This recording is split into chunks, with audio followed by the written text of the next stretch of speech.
Hey y'all, and welcome back to Ignited. I know I'm in the dark again.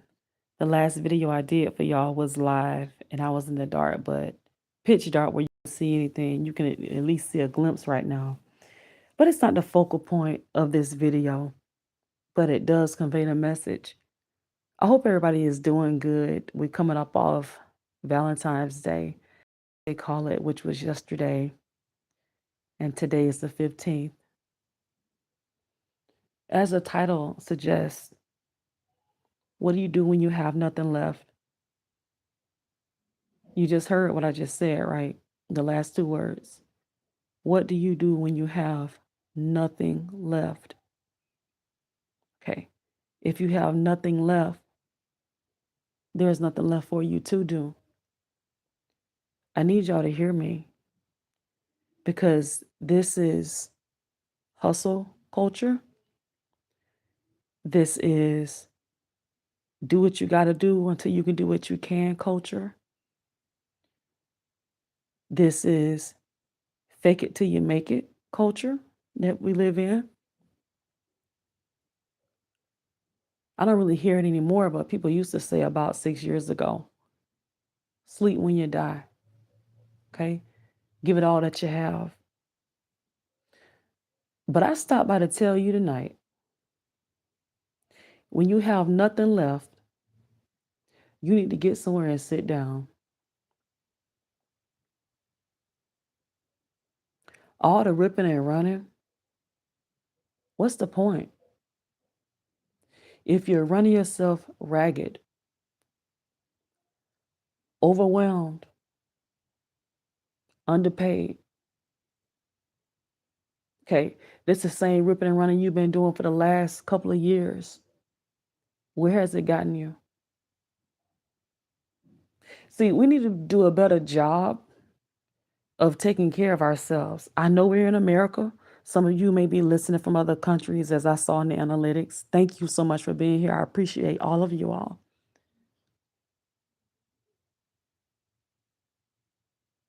We have to take care of ourselves. In America, as I was just saying, in America, the cost of living is off the charts for some people. The average person is not earning six figures. And even if they are, the average person have not learned financial literacy. A lot of people don't live by a budget. They've never been taught budgeting.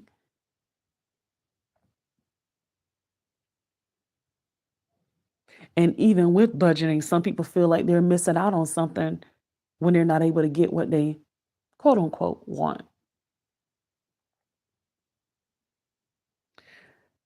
But when did peace of mind take a back seat to earning money? I keep seeing more and more content and even hearing and talking and passing as I work through the week and meet various people.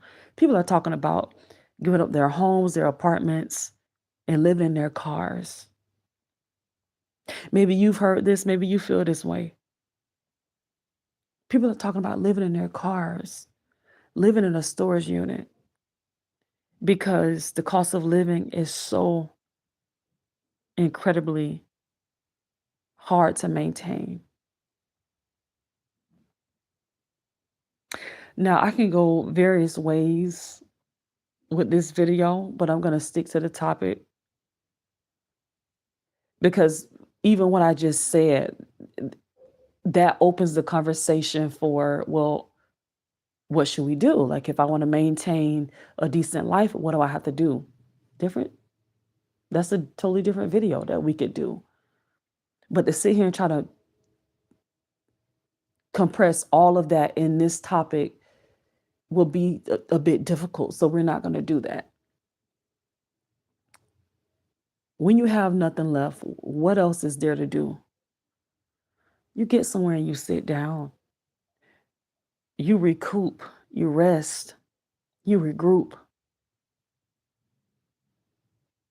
If something happens to you, who's going to maintain your life? Like everything that you're working for, hustling, all the ripping and running that you're doing, if you don't do it. Some people say, well, if I don't do an internet, who will? You're right. You're absolutely right.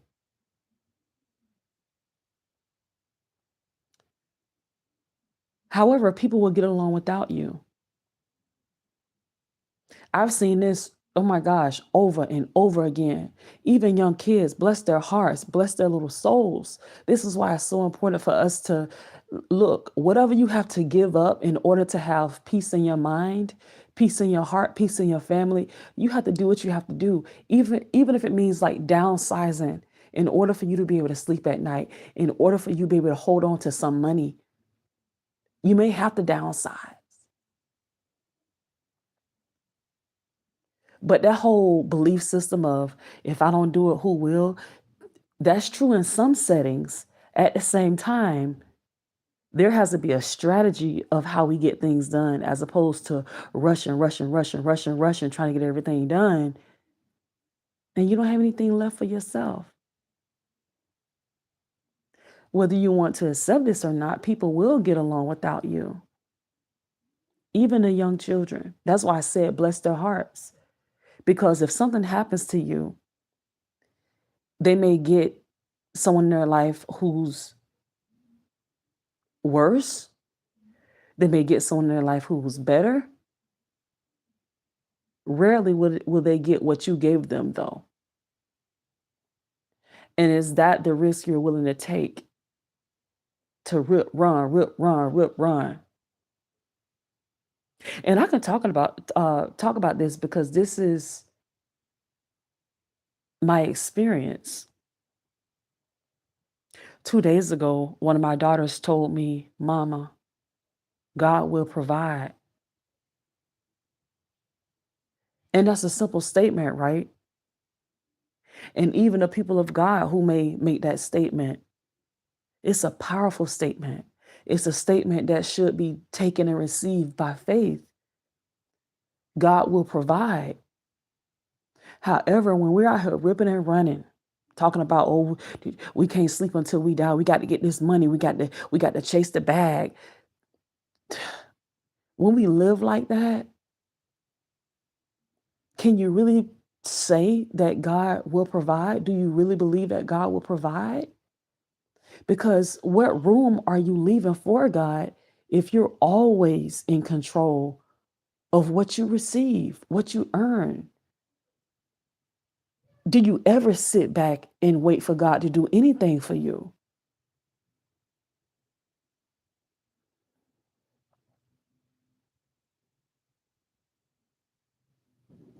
When you have nothing left, what do?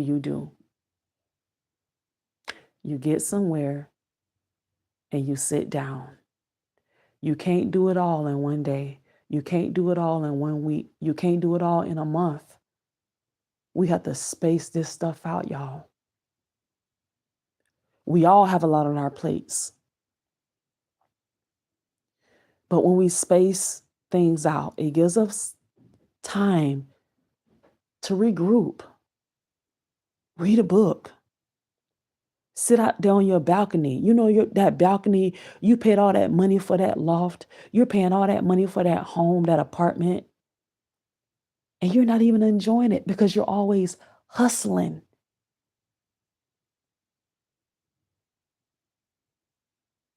And for those of you who are listening to me right now, maybe this is your moment that you're taking to regroup, to listen to something like this, to get your strength back. And you're absolutely doing the right thing. We are not the Energizer bunny. We are not batteries.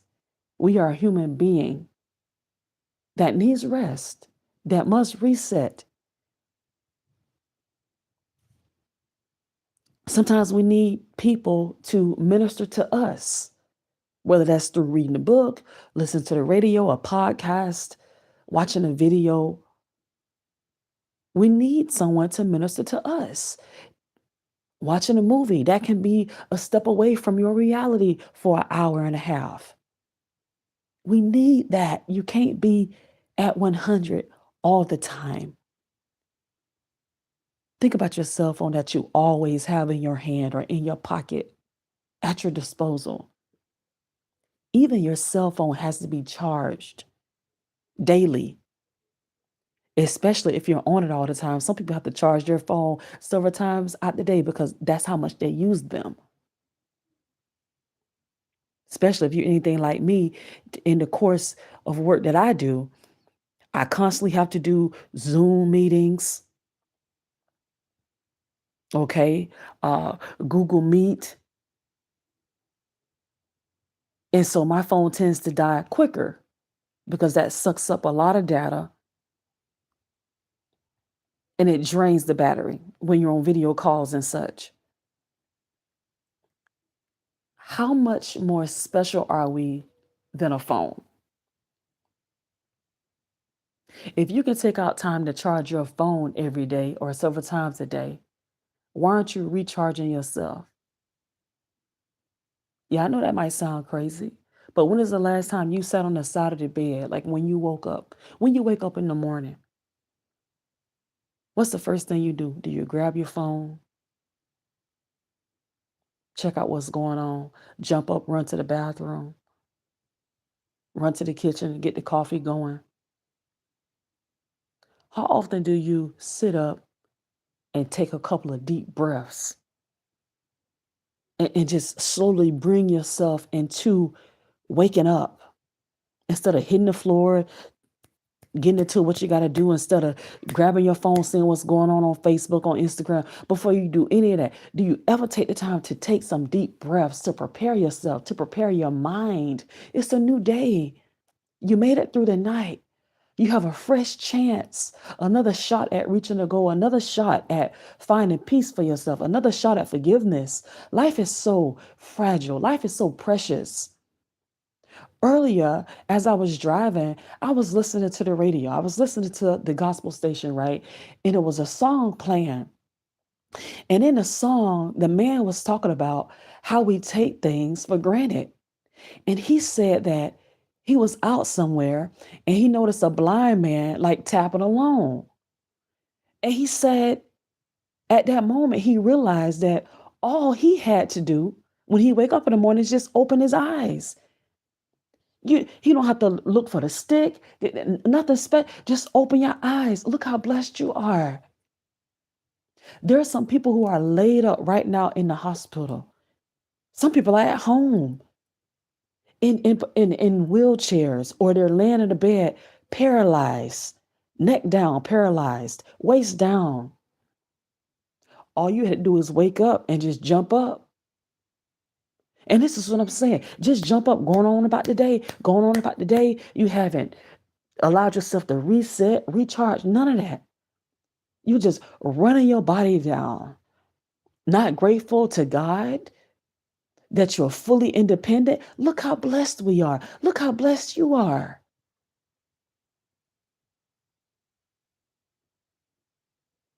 Coming back to the title of this video, when you have nothing left, you guys, what are you supposed to do? You don't keep pushing it. I just said in the statement, when you have nothing left, why keep pushing if you have nothing left? You need to rest. You need to reset.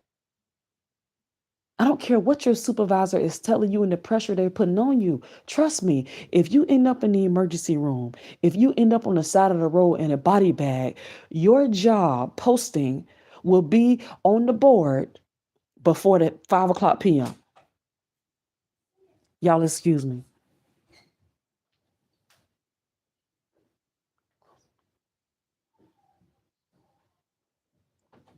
Yet we make so much time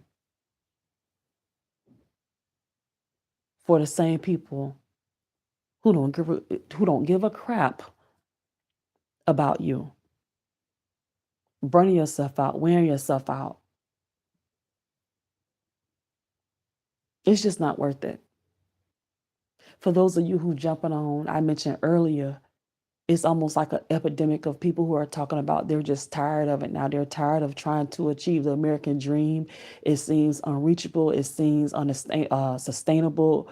It seems unrealistic. They just ready to go live in a storage unit, live in their car, ready to go rent a room. Just people are giving up left and right.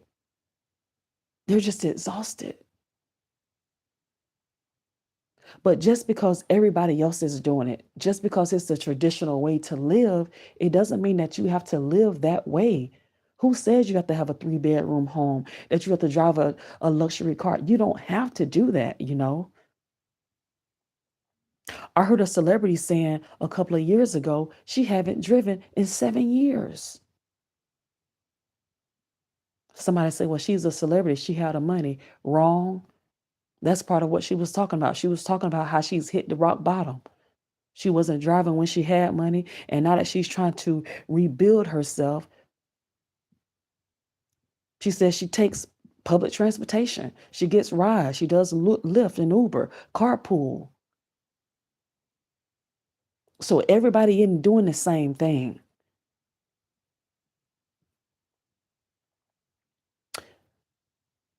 But when you have nothing left, let this audio/video be the permission you need, the confirmation you need to rest, to reset. That job will be there tomorrow.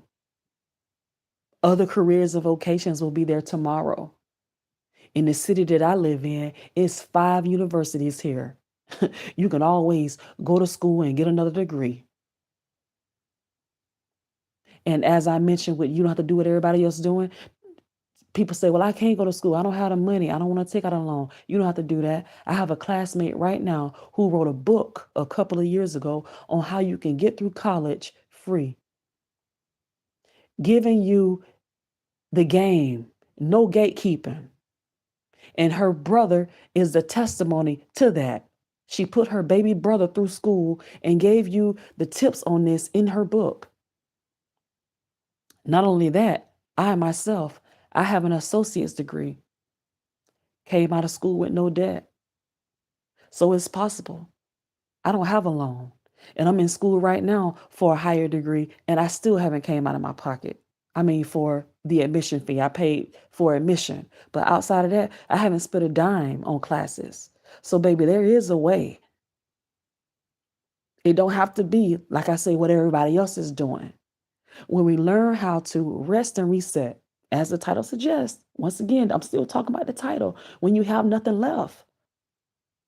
Because see, somebody feel like they have nothing left, that they don't have any more options. They've exhausted everything.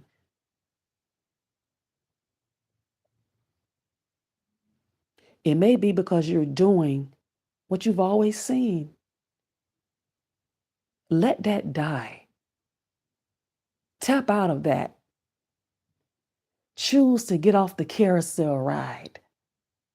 You know the carousel ride at the festival, the carnival. They give you a wristband or you get your tickets. You get on that slow carousel ride. It has one speed, one motion, and the destination is always the starting point. You see the same old sights. You can't even get dizzy on the carousel because it's going so slow. But you're getting nowhere. So sometimes it's because you're doing what you've seen somebody else doing, and that's not the right path for you. See, some of you are scared to go in a direction that you're led to go because you don't know anyone else who went in that direction. But it's okay. Use that cell phone that you have, use that laptop, talk to Siri, talk to Google. Hey, how do I start this business? How do I relocate to this state and get a career going? Ask questions. If you don't know anybody who's doing it, get on the internet and use it to your advantage. All type of articles are going to pop up. All type of YouTube videos are going to pop up. Come on. YouTube is full of, come on, licensed doctors, ordained ministers, people who are a professional and an expert of their craft and industry. Use it. If it's something you do not know, get on YouTube and just type it in. If you don't know how to spell it, use voice text. I'm telling you, there is no excuse. There is no excuse. The world is literally at our fingertips. I mean, it's scary, but the world is at our fingertips.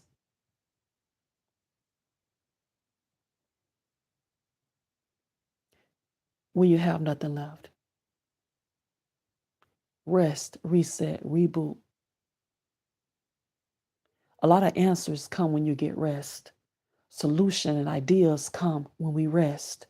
When our mind is overworked, overwhelmed, is so much going on in your mind, you're multitasking, baby, you can't think. You can't properly process what you need to do. Not getting rest at night, sleepless, restless, excuse me.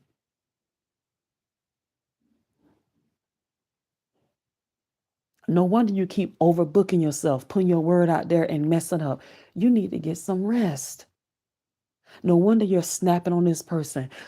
Um, how do they say it these days? Not wilding out. What's the other one? Crashing out. No wonder you're crashing out left and right. You need to get some rest. You have nothing left, yet you're still trying to push it. It's nothing to prove to anybody. It's nothing to prove. Your life and your health is way more important than trying to prove a point. The moment you start giving yourself more time to rest, I'm telling you, clarity will come. So when you have nothing left, you don't keep moving, you don't run faster, you don't keep pushing it. You listen to your body, you listen to your mind, and you rest. I'll talk to you guys in the next video.